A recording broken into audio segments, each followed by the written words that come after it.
The initial idea I had was of a mermaid laying on the beach with a bunch of crocodiles. But then, as I was doing more research and looking for a pose and a composition that would be better suited for the theme, I noticed how many pictures there were of crocodiles just hanging around with their heads slightly above water. And I try to think of ways there where I could show the mermaid doing the same thing.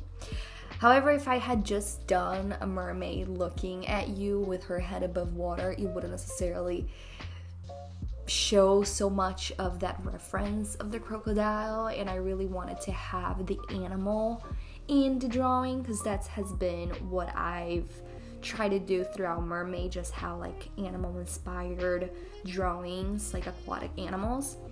And I decided then to make them staring at each other, but not in a creepy way, more of a friendly way, which was a little tricky because they're pretty close to each other. So I definitely didn't want the crocodile to be too large, or the alligator. I'm not really sure what the difference is, to be quite honest. So I put them next to each other and kind of smiling, trying to make the eyes of the alligator or the crocodile very friendly.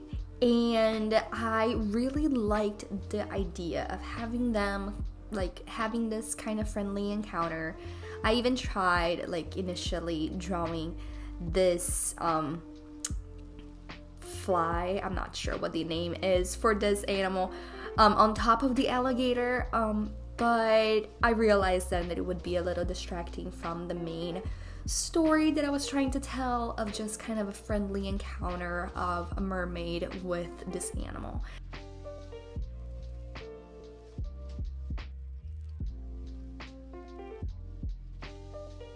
So I spent a lot of time on this piece really trying to hone in into the storytelling and the color. I've been trying to improve my drawings, improve the appeal on them, and really take more time into creating the details. So even in the hands, creating nails, which is an element that I've ignored for most of my drawings, and also paying attention at how the silhouette reads and the facial expressions. Granted, the facial expression here is lacking. I was not able to do such a good job as I wanted to, but I am happy with the final result, specifically on how I did the shading and the lighting. Definitely inspired by the reference pictures of my research that I did. And I really also liked using the color palette, which was totally outside of my comfort zone. A lot of the drawings that I've done for a mermaid this far have been very blue, so it was interesting to find something. I tried to make it more monochromatic with shades of green and yellow, so very different from the vibrant colors that I tend to use in my drawings, and I was happy with that effect.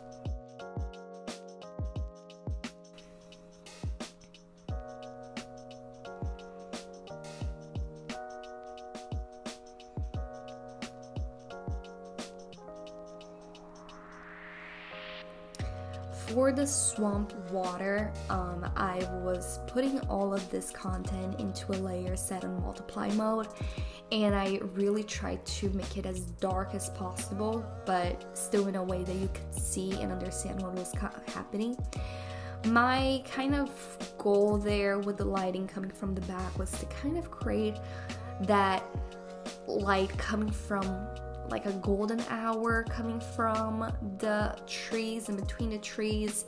Wanted to make a very magical and kind of mysterious environment.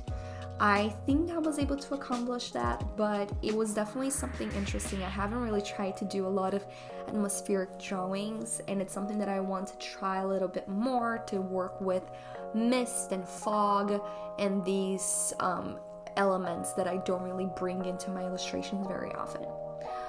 What I did notice while drawing this picture, and what I've kind of ignored in the past, is that elements that are underwater, not only they become affected by the color but and the opacity, like you can't see as much, but even the blurring. A blurring occurs on the elements because the water is really hindering like your vision or the clarity, and I had never actually accurately depicted that, so that was an effect that I was happy to kind of take notice and apply in this piece, even though it is a little hard to like duplicate all of your layers while still being underneath, like under or within the layer limit, flattening it all together so I could use the Gaussian blur and create that effect.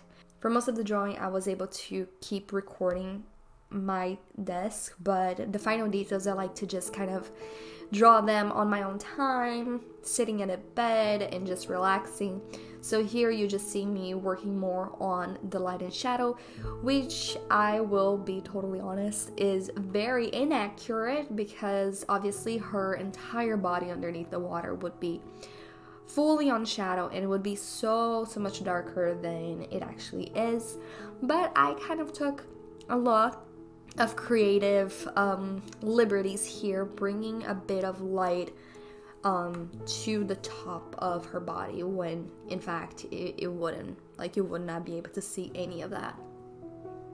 This illustration in total took me about 4 hours, if I'm not mistaken, and trying to become a bit faster when I'm drawing is definitely something that I want to be mindful of in the future.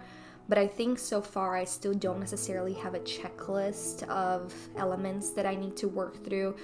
So I kind of keep going back and forth into different elements. I am definitely getting better at creating a process so I could go faster with my drawings, but it's still a little bit of a struggle. In the end, I'm just adding highlights and adding, like, straightening my shadows and creating more of a contrast. So I'm also creating noise and just adding in special effects and details for the finished piece.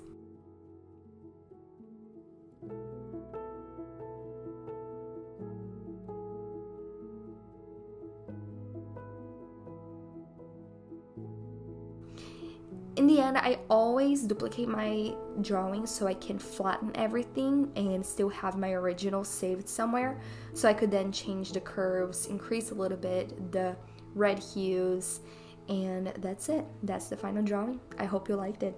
Let me know if you have any questions. Thank you so much for watching. Bye!